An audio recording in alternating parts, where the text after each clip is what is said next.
Bonjour, bienvenue au message lumière de la famille Myriam. Nous sommes toujours dans l'octave de Noël.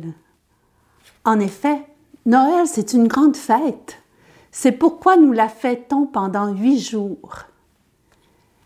Mais la joie de Noël est vite assombrie par la méchanceté des hommes.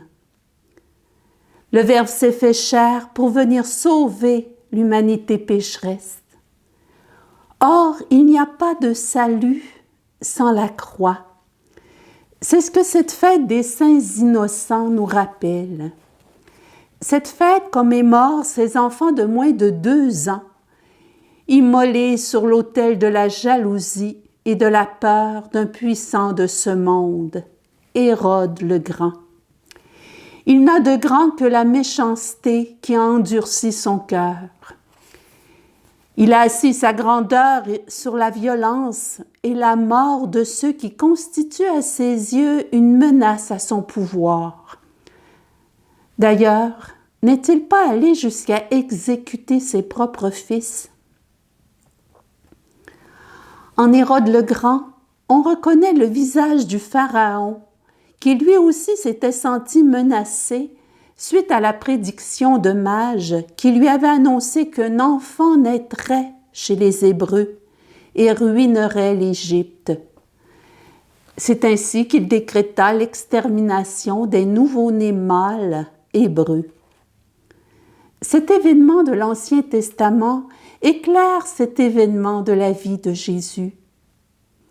Comme Moïse, Jésus échappe au massacre.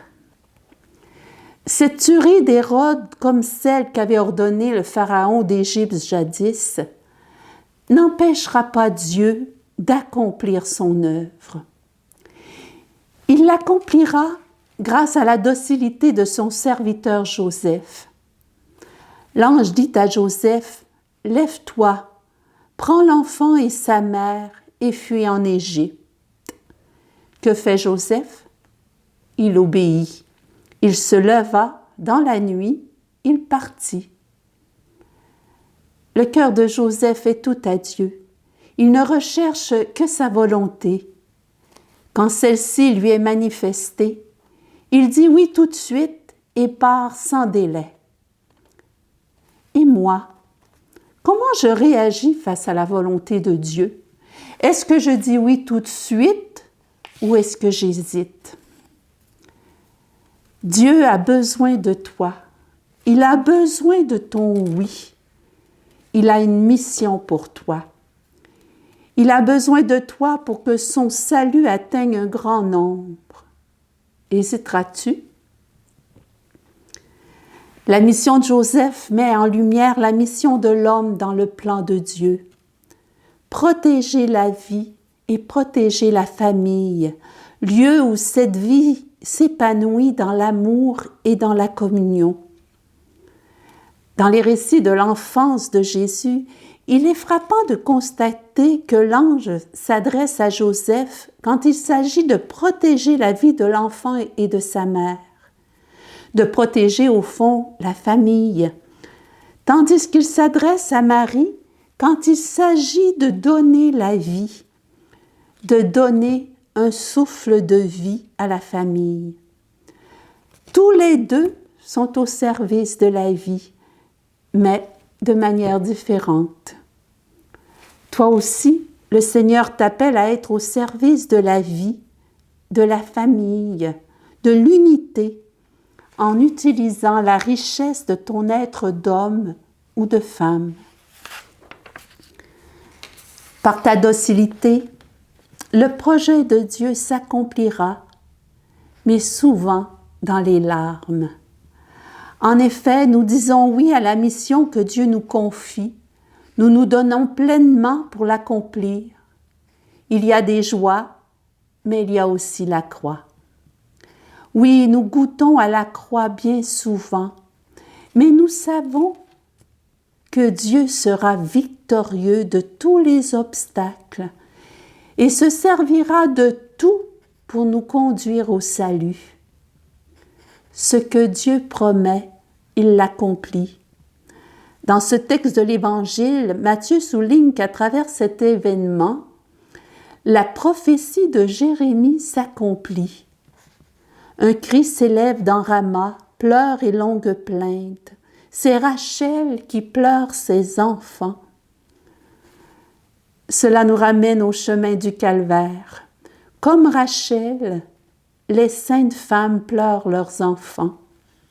Combien de mères encore aujourd'hui pleurent leurs enfants? Mais Jésus vient pour consoler leur cœur souffrant et sécher leurs larmes. Mais ces enfants innocents ont donné leur vie pour le Christ.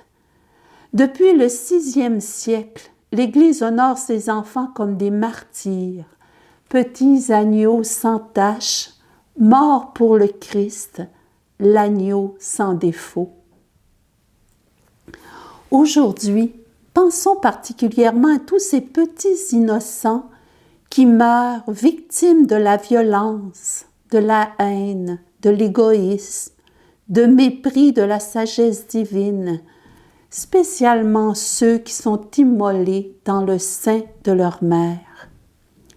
Prions aussi pour tous ces hommes et ces femmes persécutés et martyrisés à cause de leur foi au Christ.